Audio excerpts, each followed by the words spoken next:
ধাপে ধাপে প্রাথমিক শিক্ষাকে অষ্টম শ্রেণী পর্যন্ত করা হবে বলে জানিয়েছেন প্রাথমিক ও গণশিক্ষা প্রতিমন্ত্রী ববি হাজ্জাজ।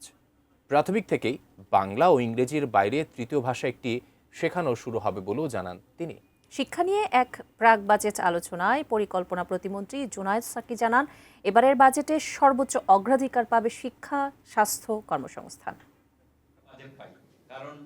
রাজধানীর আগারগাঁওয়ে বাংলাদেশ চীন মৈত্রী সম্মেলন কেন্দ্রে শিক্ষা খাতে বাজেট বরাদ্দ নিয়ে গণসাক্ষরতা অভিযানের এ সেমিনার।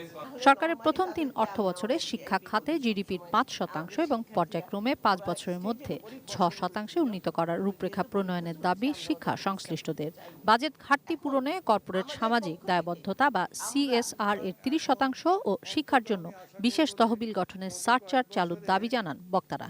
বাজেটে আনুপাতিক হারে কমে আসছিল, এই অন্তর্বর্তী সরকারের আমলে দেখলাম সবচেয়ে কমে গেছে, 1.5% জিডিপি হয়ে গেছে, আগে 2-এর কাছাকাছি ছিল। দেশে শিক্ষায় বর্তমানে 25টি ভিন্ন ধারা বিদ্যমান।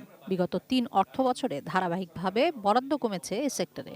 এশিয়া প্যাসিফিকের দেশগুলোর মধ্যে শিক্ষা খাতে জিডিপির সবচেয়ে কম বরাদ্দ বাংলাদেশে, মাত্র ১.53%।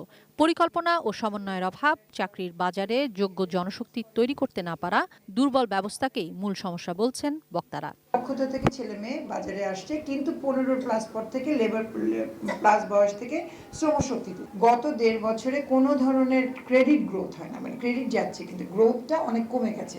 আপনি যদি নতুন বিনিয়োগ না করেন, আপনি কর্মসংস্থান কত করবেন? আমি বাচ্চাকে পড়াশোনা শেখাবো, কিন্তু কর্মসংস্থান তো দেশের মধ্যে নাই। পরিকল্পনা প্রতিমন্ত্রী জুনায়েদ সাকি জানালেন আগামী বাজেটের অগ্রাধিকার নিয়ে। বাজেটে শিক্ষা, স্বাস্থ্য, কর্মসংস্থান এগুলো প্রাধান্য পাবে।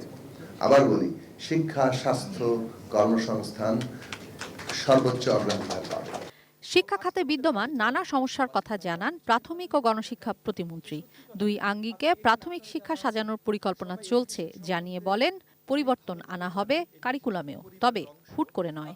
প্রাইমারি বাড়িয়ে ক্লাস 8 পর্যন্ত নিয়ে যেতে চাই, আমরা কম্পালসারি করতে চাই। সত্যি আমরা এই মুহূর্তে বাংলা ইংরেজি ভালোভাবে শেখাতে পারছি না, তাহলে তৃতীয় ভাষা কেন না? আমরা বাংলা ইংরেজিও আরো ভালোভাবে শেখানোর ব্যবস্থার কাজ করছি, একই সাথে তৃতীয় ভাষা ইনক্লুশনের কাজ করছি। কিশোর জাহান, এটিএন নিউজ, ঢাকা।